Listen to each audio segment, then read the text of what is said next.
Good afternoon, children. In our previous video, we talked about the summary of the first two scenes. We also discussed about the plot of The Merchant of Venice. Now today, in the present video, we'll talk about some of the important lines of the first scene. So Act 1, Scene 1, scene opens on the street of Venice. Antonio, under the tight grip of unwanted melancholy, he's even unknown about it, unknown about how he comes across it, what kind of sadness is it, or maybe he does not want to tell his other two friends. So in scene 1 we have Antonio with his two chums, Salarino and Salanio. In the first 5 lines, Antonio tells that honestly speaking he does not know why he is so sad. What kind of sadness is it where he has come across? He does not know. And he is yet to discover the real reason behind it. But one thing he really affirms, he agrees that this sadness has transformed him,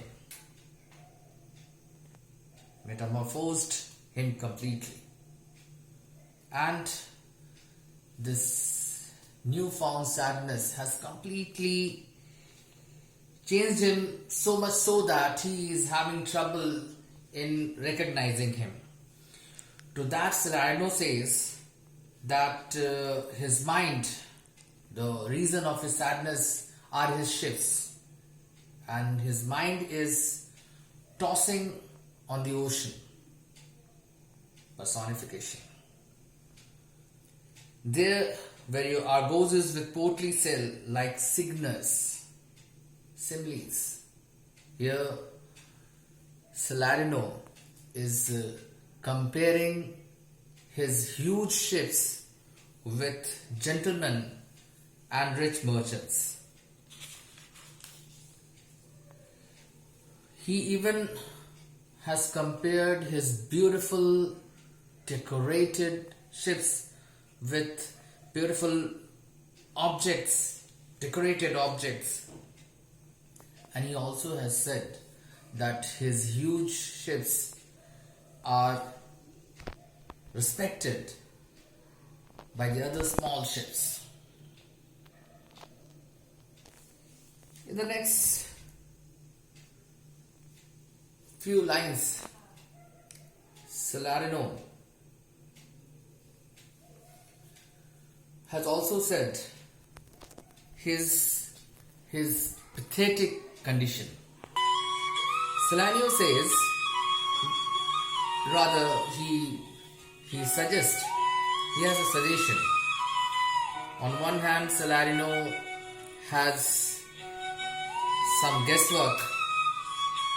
He is guessing the real reason behind Antonio's melancholic nature. On the other hand, Salarino is having some suggestion. He suggests Antonio outrightly that had he been in his position, he would have plucked a blade of grass and gently drops on the ground. And he could easily calculate the velocity of the breeze of the wind. And by that clever calculation, he could calculate the time of his ship to return back to the harbor. He would also flare out the chart to see the ports, piers and roads in order to get the right time for his ship to return.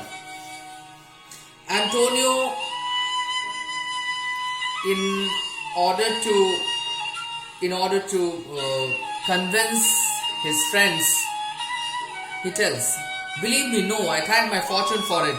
My ventures are not in one bottom trusted, nor is one not to one place, nor is my whole estate upon the fortune of this present year." Antonio tries his best to convince his friends that he is not upset because of his ships. He has so many ships scattered all around the world. If he loses one, he has his other ships to compensate, to indemnify his losses. After that, Salerno has another guess. He says that Antonio must be in love. To that, Antonio says, "Shame. I really don't like to be fallen in love, and I don't love any girl." To that, Salerno says, "If you are not in love, then let's say that you are sad just because you don't want to be happy." Now by two-headed Janus, nature hath framed strange fellows in her time, some that will ever more peep through their eyes and laugh like a Paris at a bagpiper, and others of such vinegar aspect that they will not show their teeth in a way of smile, though Nestor swear the jest be laughable. So here Salerno has mentioned about two-headed Janus. Now two-headed Janus is the Roman god of doors. He is set on the door with one head inward and one head outward. And it is said that Janus gives two different temperament, two different characteristic to two people. One, he laughs on any account. He laughs unreasonably. And the other, even if he has been told a joke, he would not laugh. So two entirely different type of human beings. So after some moment, Salerno finds that Antonio's best friend Bassanio is approaching that place with his two other friends, Lorenzo and Greciano. So he decides to leave with Salerno, as he knows that in Bassanio's presence, Antonio is not going to hear anyone. So, they ask permission from Antonio and promising that they will be meeting him soon, telling that they move away. Now, Bassanio arrives with Greciano and Lorenzo, and Greciano is a very talkative person. Greciano, when he saw Antonio in a very melancholic, in a very sad condition, in a very sad feature, in a very sad outlook, he tells Antonio that he dislikes being sad. He wants to play the part of a jester. He does not want to play the wrinkle on his face. He does not want to let wrinkle spoil his face. He would rather like to hit up his liver with wine. And he really wonders how young people behave like old. How young people behave passively. The line, then, and let my liver rather heat with wine than my heart cool with mortifying groans. Why should a man whose blood is warm within sit like his dancer cut in alabaster? So this line is metaphorically placed here. He wants to mean alabaster is very cool. Alabaster is marble. Marble stone is very cool, and here cool stands for passivity. So here he tries to tell that he dislikes a young man who should be brimming with energy, burning with desire. How could he sit passively and groaning with sorrow? How could he regret? How could he waste his time in regret? So after that, with some suggestions and all, he also departs.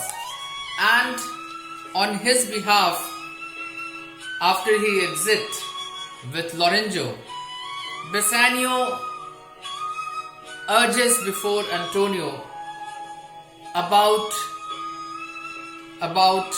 his urgent need. He talks about his need, and he also tells him why he wants that loan, why he wants that amount. So he clearly says, line number 164, here he says, in Belmont is already richly left Portia, a lady richly left.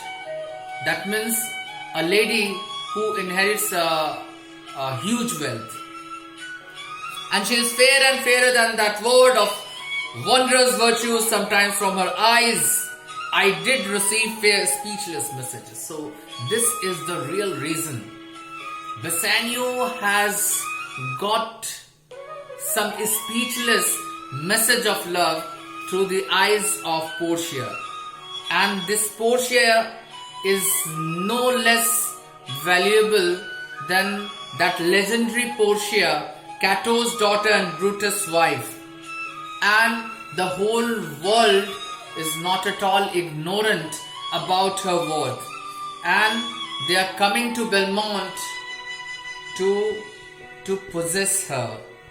And if only I could reach Belmont, I also will have an equal opportunity to possess my lady love. So Antonio finally tells him about his economic condition, but he encourages his friend. He tells him, move around, Bassanio, please move around Venice and look for a rich moneylender. Ask him to give you that required amount, 3,000 ducats, and I'm ready to sign on the document. I will be the guarantor.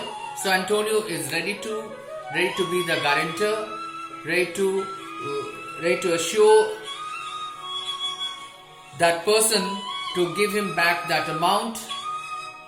Now the only thing is left before Bassanio is to take the loan on the credit of Antonio. That's all for today. In the next video, we'll consider about the next scene, some of the important lines of the next scene, Act 1, Scene 2.